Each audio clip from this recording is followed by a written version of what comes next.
menegaskan, saya menganjurkan supaya umat memasang bendera merah putih dalam rangka kemerdekaan Indonesia.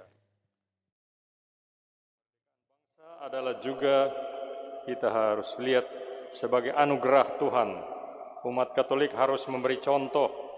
Kita beragama bukan untuk cari selamat sendiri, tapi juga agar lingkungan kita selamat. RT, RW, desa, kampung, masyarakat kota, dan masyarakat tanah air kita selamat. Konfirm moto Pemuda Katolik Pro Ecclesia et Patria untuk gereja dan tanah air. Juga moto KBK Pro Ecclesia et Patria et Familia untuk gereja, tanah air, keluarga.